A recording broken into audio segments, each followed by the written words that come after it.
Assalamualaikum dan salam sejahtera.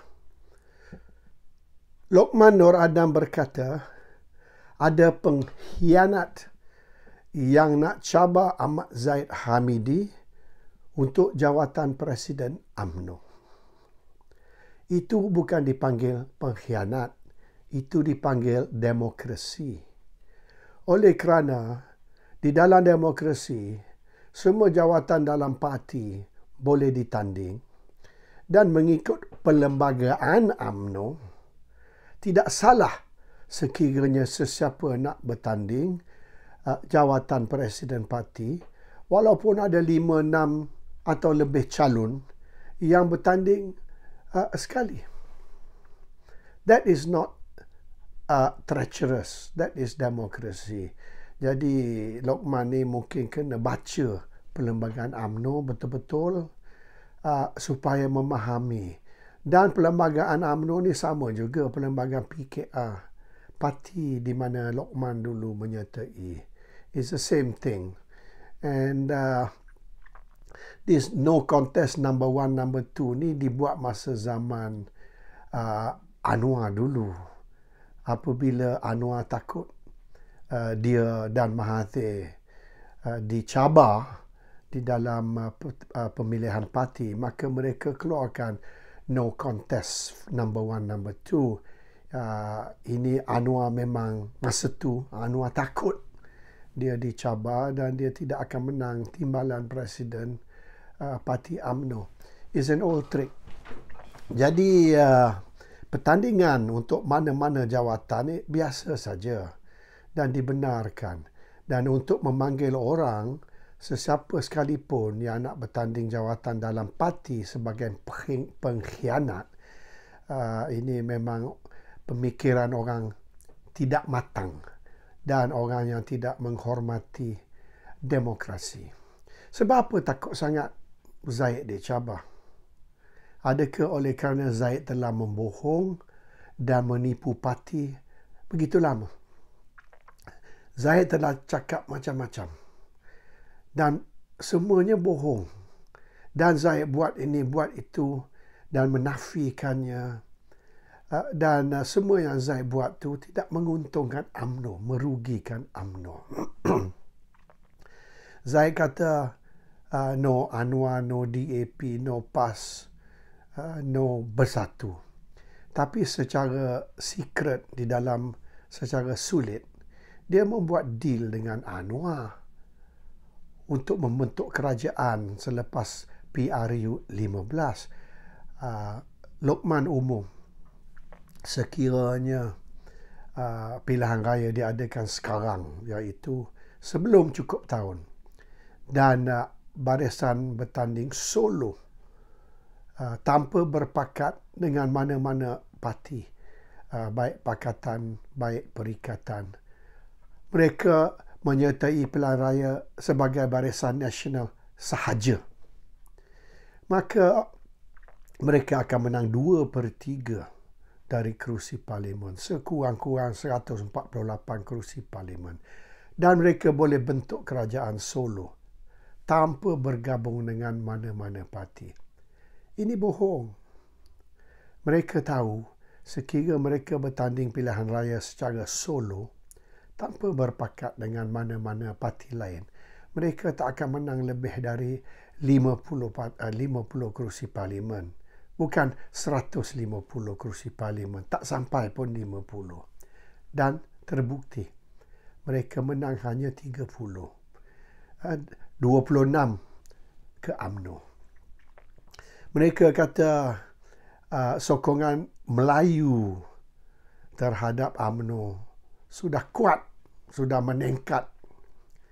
Tapi di dalam pilihan raya baru ni, UMNO dapat hanya 11% undi Melayu. Dan mereka menang 12% kerusi parlimen. 11% undi Melayu, 12% kerusi parlimen. Di mananya kata undi Melayu sudah meningkat dan mereka jamin boleh menang 2/3. Tidak berlaku. Tapi ini bukan satu kejutan.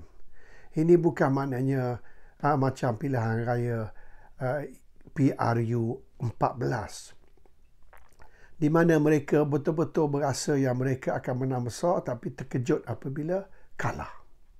This time, mereka tahu mereka akan kalah. Bukan macam PRU 14 dulu. Di dalam PRU 15 ni mereka tahu. Tetapi mereka saja nak kalah supaya Pakatan Harapan boleh jadi kerajaan dan Anwar boleh jadi Perdana Menteri. Ringkas cerita, Zahid Hamidi sabotaj parti dia sendiri dengan dia mengetahui keputusan yang dia buat tu akan mengalahkan Barisan Nasional. Tapi dia masih buat on purpose, intentional. Ini teruk. PRU 14 dulu mereka salah sangka. Mereka sudah salah tafsir. Mereka ingat mereka kuat, mereka ingat kalau mereka bertanding solo tanpa berpakat dengan PAS, mereka masih boleh menang besar. Tapi mereka kalah. Kali ini mereka tahu mereka akan kalah. Tapi mereka masih buat. Ini lagi teruk. PRU 15 lagi teruk pada PRU 18. Sebab kekalahan PRU 14 kerana kebodohan. Kekalahan PRU 15 disengajakan semata-mata supaya musuh akan menang. Ini sepatutnya Zahid Hamidi ditendang keluar dari parti. Tindakan disiplin diambil terhadap dia. Sebab sabotaj parti sendiri satu penderhakaan yang habis-habis tinggi. This is Zahid Hamidi. Lepas tu orang macam Lokman pula nak close the door. Nak tutup semua cabaran terhadap Zahid supaya Zahid boleh menang Presiden UMNO tanpa ditanding. Menang tanpa tanding. Itu rancangan mereka. Sebab mereka tahu sekiranya ada sesiapa yang lawan Zahid, maka Zahid akan tumbang. Zahid pula bohong. Dia kata barisan terpaksa bergabung dengan Pakatan atas titah Agong. Agong yang suruh. Agong yang perintah. Suruh Barisan dan UMNO ni bergabung dengan Pakatan Harapan. Ini satu lagi pembohongan. Mereka tahu kalau UMNO dan Barisan bergabung dengan Pakatan, rakyat akan marah, ahli akan marah. Jadi mereka kata ini titah Agong, ini perintah Agong. Jadi kalau nak marah pun, marah Agong. Jangan marah UMNO. Kalau nak maki pun, maki Agong, jangan maki UMNO. Agong telah campur tangan di dalam politik. Agong telah melanggar perlembagaan. Agong yang telah perintah supaya UMNO ni duduk di bawah Pakatan. Yang jahat ni ialah Agong. Ini gambaran yang Zahid beri. Jadi Zahid telah meletak Istana Negara dan Agong di dalam satu situasi bahaya. Orang sekarang marah.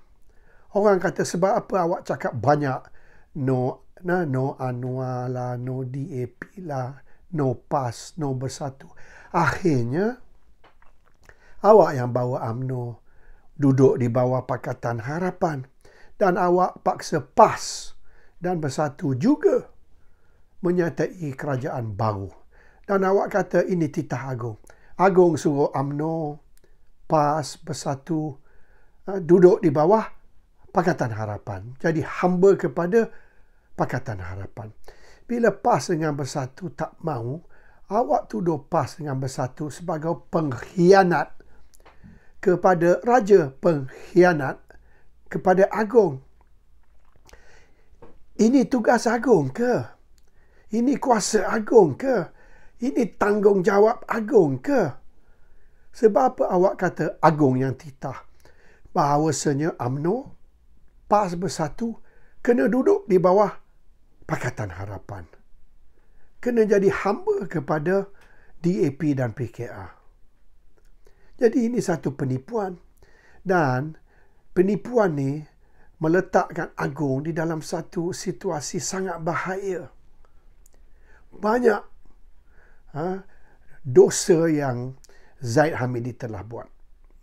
Banyak sangat kesalahan Zaid Hamidi. Tipu helah dia. Bohong sini, bohong situ. Membuat macam-macam kerja yang bukan saja merosakkan Agong, tapi merosakkan UMNO dan Barisan Nasional. Ringkas cerita, Zaid telah bunuh UMNO. Zaid has killed UMNO. UMNO sudah mati oleh kerana Zaid.